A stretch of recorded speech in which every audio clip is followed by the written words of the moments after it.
Trinity United Methodist Church denies responsibility for the second time in the case of former daycare worker Cameron White. It's where we start tonight. I'm Kenesha Dees. Trinity United Methodist Church filed its response to the second of 3 civil lawsuits connected to their former employee. White was first arrested back in January for child sexual abuse.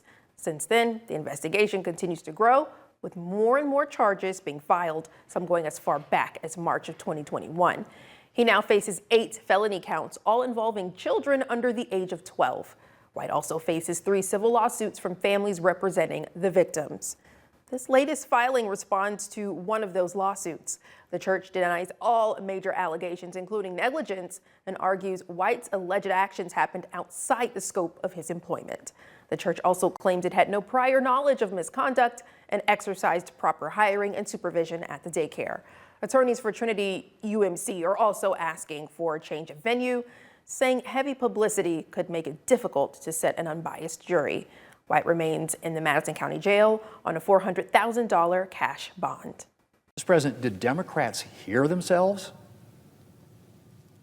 Are they going to start boycotting libraries and airplanes and hotels and for requiring a photo ID? Unfortunately, this SAVE Act cuts back on a whole lot of Americans that will be disenfranchised simply because, oh my gosh, they did the radical thing of changing their name when they got married. Or, oh my gosh, they were willing to join our military. Or, oh my gosh, they're aged and they think, they don't want to spend $150 to get a passport.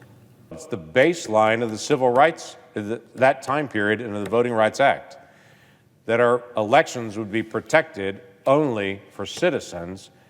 But this is a trust bill in that way, and there is no verify.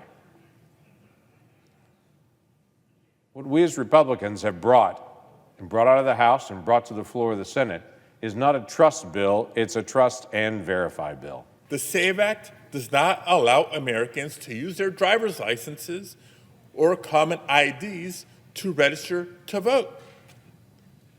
The SAVE Act would require a passport in order to vote, something that half of Americans don't have. Not to mention the $165 it costs and a 4 to 6 week wait time to get one. With the Department of Homeland Security still shut down, Senator Markwayne Mullin is trying to convince his colleagues that he can bring stability to the agency facing a mountain of challenges. My goal in 6 months is that we're not in the lead story every single day. The hearing got personal quick between Mullin and Chairman Rand Paul. I just wonder if someone who applauds violence against their political opponents is the right person to lead an agency. Seems like you fight Republicans more than you work with us. President Trump nominated Mullin for DHS Secretary after removing Kristi Noem from the post earlier this month following a string of controversies, including the shooting deaths of 2 anti-ICE protesters by federal agents in Minneapolis. What Secretary Noem did was give the green light to lawless behavior. Are you going to give the green light to lawless behavior? I will operate within the parameters and the policies and the laws that you guys set for me. If confirmed, Mullin's immediate concern would be securing the department's budget. Democrats are refusing to fund DHS until the White House and Republicans agree to new guidelines for ICE and Border Patrol agents. I am looking for real substantive reform. How can you sit there with a straight face when you're choosing to not pay 260,000 people? The partial shutdown is leading to TSA security backups at airports across the country, and the pressure would be on Mullin to get the delays under control as quick as possible. They're still showing up every single day to do their job, and we should all be trying to fund them. A vote on Mullin's nomination is not yet scheduled, but he is expected to be confirmed as the next Secretary of Homeland Security. In Washington, Rebecca Castor, Fox News. Arizona farms have already been hit hard by high operational costs and water conservation issues. Add skyrocketing diesel prices to that list, and you get a situation that puts farms like this one at risk of falling under. This 255-acre property has been in the Kaywood family for more than 90 years. Its size means that tractors and other diesel-powered equipment are required to navigate the land and harvest crops. But as diesel prices hit the highest level since 2022 this week, Nancy Kaywood says they're being stretched thin. I think we better be very concerned about it because it could put us out of business. We have to put tractors out there, and I don't know how long we can hang in there. She not only worries about having enough money to power their own tractors, but whether other industries like trucking will be affected too. We take into consideration the fact that they have to deliver the diesel to us. What if they can't do that? What if the trucking businesses go out, because they just can't afford to keep running their semis? To make matters worse, she says the farm relies on water from the Coolidge Dam, which is nearly dried up, compounding an already costly situation. It is so expensive, and with this drought, trying to buy diesel for future use is really hard to stockpile it, because we're just limited on our cash. Haywood says the price of fertilizer has also increased. 1/3 of the world's supply moves through the Strait of Hormuz, which has remained largely blocked since the war with Iran began. With no end in sight and prices continuing to rise, farmers like Haywood say they're left in limbo. I don't know what's going to happen. It's frightening. Which is why she's hoping to see diesel prices come down and a greater effort to support Arizona farms. I always say agriculture is freedom. We need our agriculture. We need to be able to support it. We need to figure out a way to help farmers stay in business. Haywood says she's doing what they can to conserve diesel and save money. But like most folks, she's hoping to see prices come down soon. Reporting in Pinal County, Peyton May, 13 News. A warning from the Postmaster General to lawmakers. The U.S. Postal Service is on track to run out of money in about a year if Congress doesn't act. In about a year from now, the Postal Service would be unable to deliver the mail if we continue the status quo. Postmaster General David Steiner Tuesday called on lawmakers to lift a decades-old cap and allow the agency to borrow more cash. If you want the same number of delivery days and post offices, we can do that. But someone has to pay for it. If they don't, Steiner says the Postal Service likely won't be able to pay its employees or vendors come February. There are steps that USPS has been taking to get those costs under control, but you have the fundamental issue of volumes declining while the amount of places the USPS has to deliver are increasing. Steiner, who joined the Postal Service last summer, says he wasn't aware of the extent of the service's cash crunch until he took the job. In 2025 alone, USPS's losses totaled $9 billion. We are in a situation where we cannot lose the Postal Service as we know it. And it is an all-hands-on-deck kind of an issue. And postage stamps could also get more expensive. The Postmaster General has proposed increasing the price of a first-class stamp from 78 cents to 95 cents, which, if approved, would be the 8th increase since 2021. In Washington, Mike Emanuel, Fox News.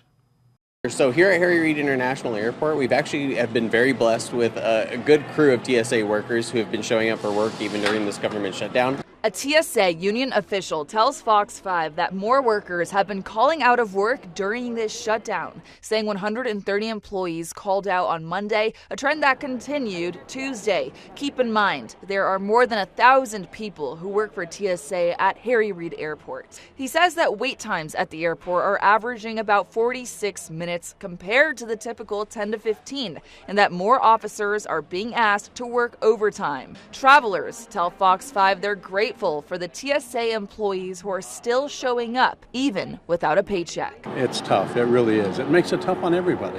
Even though this shutdown impacts the Department of Homeland Security and not all government agencies, this is the third longest government shutdown in U.S. history. The longest was set only a couple of months ago. So they're working without pay. So they have bills, they have families to take care of, they have pets that they have to care for, they have babies. At Harry Reid Airport, a food pantry is available with necessities including home supplies, baby diapers, pet food, and more. The airport says stock has been lower during this shutdown, believing that the lack of public awareness is negatively impacting donations. We do need a lot more donations to come in to help provide those necessities for our TSA workers. That way they don't have to go out and purchase those things when they're not getting a paycheck, and we can alleviate that stress on them. Some travelers expected delays, at least today, but say that screening moved quickly, and they credit the TSA employees who reported for duty. We actually planned ahead of time today because we kind of expected a little bit of a delay leaving to San Diego. No delay whatsoever. The TSA agents have been great.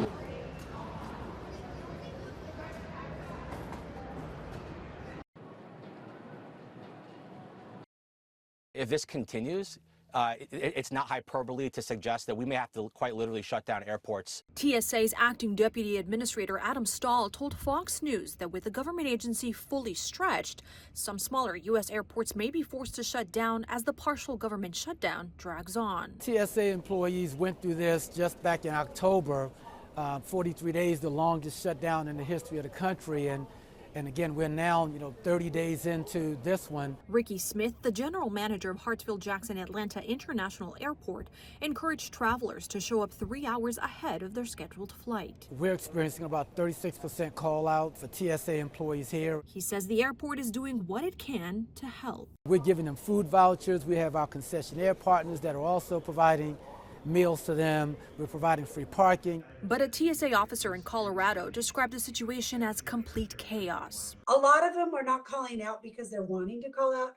A lot of them are calling out because they can't afford the gas to come to work. On the flip side of that, I have some officers that are spending the night in the airport so that they don't spend any money going home. She urged lawmakers to do their job so they can do theirs.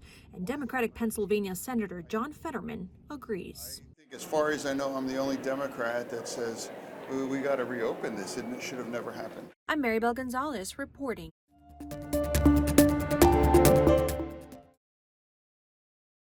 The TSA staffing shortage is getting worse at America's airports, and travelers are getting increasingly frustrated. Wait times at TSA security lines have reached nearly 2 hours at some airports. If you are flying through Atlanta, you're advised to arrive 3 hours before your flight. We shot for like 2.5 hours before our flight, which would have been earlier than normal. We had pre-check, which helps. We don't deserve this as TSA agents that are trying to keep the skies safe, but also the traveling public doesn't deserve this. TSA callouts were over 50% at Houston's airports on Sunday and Monday. Weather also affecting flight operations at several hubs. Macy's reported stronger than expected profits in the crucial fourth quarter, and comparable sales rose again. The company offering a mixed outlook for the year, projecting sales above Wall Street expectations. And great news for renters across the country. Last month, the median rent price dipped to its lowest level in 4 years. Markets in Texas and Alabama seeing the steepest declines. The median asking rent for studio to two-bedroom properties in the 50 largest metro areas fell by 1.7% compared to a year ago. CJ Papa, Fox News. They've become an important weapon in the battle against obesity. About 1 in 8 U.S. adults reported taking GLP-1 drugs, but experts say many stopped taking it within a year. Discontinuation is a prevalent problem. Dr. Hamlet Gasoyan with Cleveland Clinic says there are several reasons why, including cost or insurance-related problems and side effects. In this study, Gasoyan led research into whether those who stop GLP-1 drugs can maintain their weight loss. We hypothesized that they wouldn't just give up on their obesity treatment altogether, but they might pursue alternative therapies. And that's what our study shows. Gasoyan says 45% of patients studied who stopped GLP-1 drugs for obesity kept their weight off after a year. However, there was a significant variation, individual level variation across patients, which is expected because, again, some patients did nothing else after discontinuation. Gasoyan says those who kept the weight off did one of a handful of things: continued lifestyle changes, restarted the GLP-1 medication, pursued bariatric surgery, or moved on to cheaper older generation medications for obesity. He says it's important to talk to your doctor and have a plan. There are alternative options. After they have to stop or they need to stop their original medication. And luckily, those options are only growing. For Health Minute, I'm Mandy Gaither. The more I fight, the more our enemies fight back.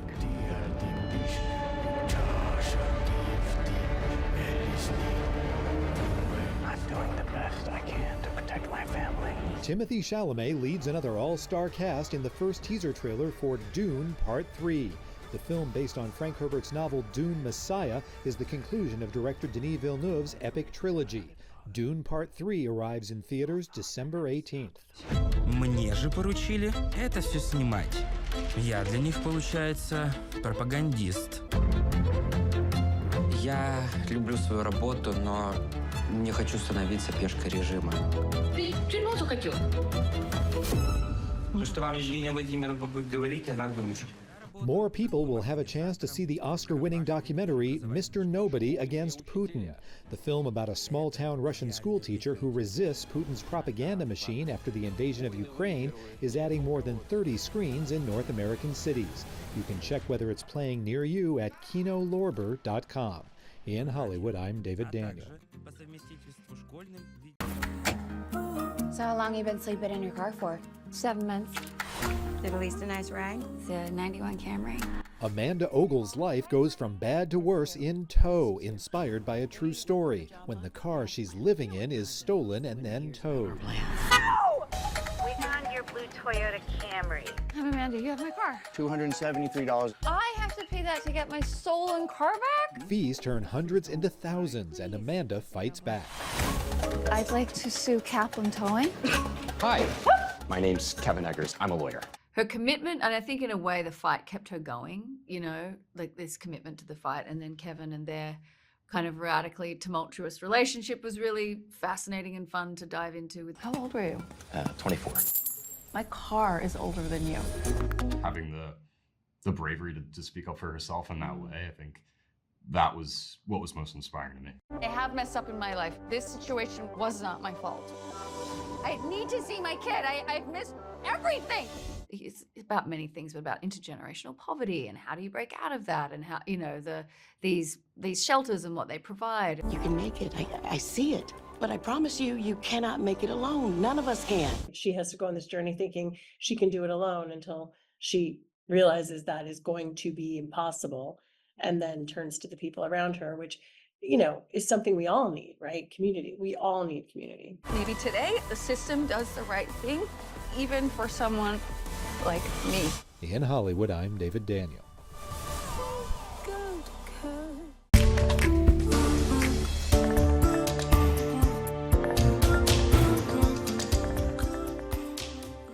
Scammers go where the money is, and they know that the thing about a sporting event is it's a time-limited event. March Madness is tipping off in Tampa, driving demand for tickets along with opportunities for fraud, according to Legal Shield attorney Ben Farrow. That QR code now they can use AI and other photo manipulation devices to make that QR code get sold 100 times. The Better Business Bureau warns that most scams start online, often through direct messages on social media. And they want you to pay with like a third-party app like Zelle or a gift card, alternative methods of payment. Those are going to be your big red flags. Brian Oglesby is with BBB serving West Florida. He says how you pay makes all the difference. If you want to pay with a credit card, so you have protections in place should the purchase go wrong. If a price feels too good or too rushed, don't take the shot. Instead, double check exactly who you're buying from. If you go to true trusted resellers, to the vendor, to the venue where they sell them, that's going to be your best resource to purchase the tickets.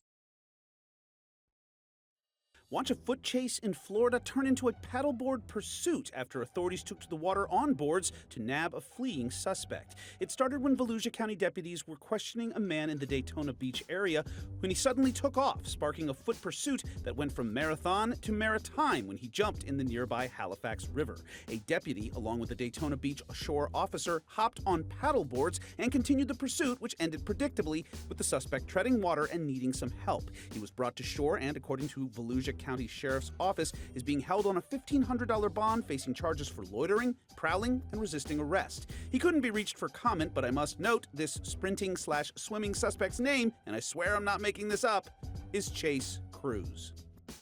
Another deputy in another Florida burg nabbed another seaworthy suspect, this one a large land-loving alligator spotted near a school. An Osceola County deputy responded and wrangled the trespasser, who seemed none too happy, and put up a flopping, flailing fight. But the deputy prevailed, snapped a social-worthy selfie, and relocated the 6.5-foot gator to a more suitable environment. Finally, from a gator grappling guy to a grocery gathering go-getter getting the gold in Georgia. Sorry, alliteration got away from me there. WXIA reports an Atlanta area teen now has grocery bagging bragging rights after he was named the best bagger in America at the National Grocers Association Championship in Las Vegas. 18-year-old Rocco Camerata says he trained for months. Good thing, too, because judges reportedly grade on speed and technique. Clearly not a prob for Rocco, who had it in the bag. For Take a Look at This, I'm Jeremy Roth.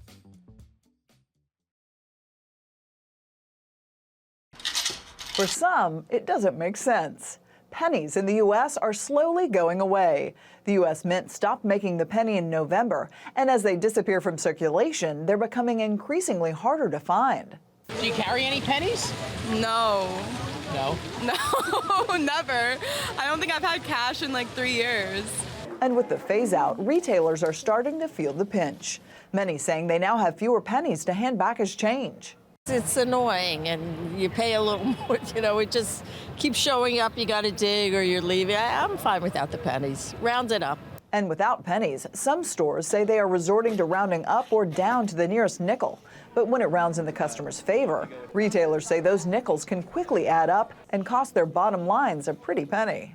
There's a lot of confusion for customers and restaurants alike on how to pay change. Can you round up? Can you round down? The National Retail Federation says right now it is especially confusing. And with no federal standard in place, some states are creating their own legislative policies. We're hoping the problem gets better over time. There's several efforts at the federal and state levels that will help make this transition a little more seamless. One such effort to establish federal standards for rounding change would apply to all 50 states. It's called the Common Sense Bill and is expected to be reintroduced in Congress later this year. In Washington, Caroline Shively, Fox News. Fox 54 Plus has your news, sports, and weather. Start your evening with Fox 54 at 5:30, delivering the latest headlines and live reports straight from the scene. Then, stay informed with Fox 54 News at 9, featuring your Tennessee Valley certified most accurate weather impact team, tracking everything from tornado threats to traffic delays during severe weather. Fox 54 Sports Extra brings you more of what sports fans crave, with deeper insights, expert analysis, and all the action that matters most. On Fox 54 Plus, you'll also find Alabama politics, plus 24/7 weather radar and real-time forecasts to keep you ahead of the storm. Looking for a quick recap? Don't miss Fox 54 Week in Review, highlighting the biggest stories of the week.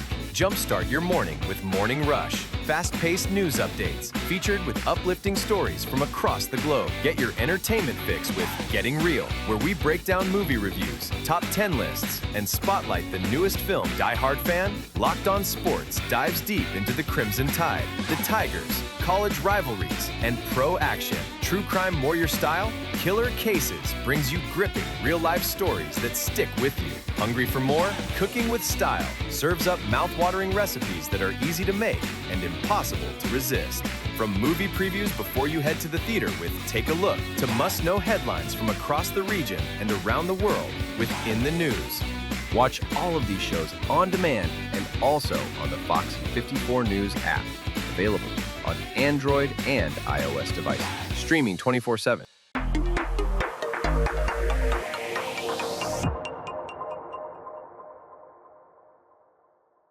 Did you know that you can get weather impact updates 24/7 on Fox 54 Plus? Here's how. Go to Fox 54 Plus on your Roku, Fire TV, Apple TV, or Samsung. Once you're on the main screen, push the down arrow and click on the Fox 54 Plus Weather Impact 24/7 block. Here, you'll find radar, current temperatures and conditions, traffic cams, forecasts, and more, all available on demand. Want to get back to the main channel? Just push the down arrow and click on the 24/7 stream button. It's your weather impact updates 24/7 on Fox 54 Plus. Start streaming today. There's more to Fox 54 Plus with the Locked On Podcast Network. From the Tide to the Tigers, from college teams to pro, the Locked On Podcast Network gives you insights and analysis you just can't find anywhere else. These kids, they want to play. I don't think so. I think it was Chad Baker-Mazzara Locked On Sports, streaming every day of the week and right here on Fox 54 Plus.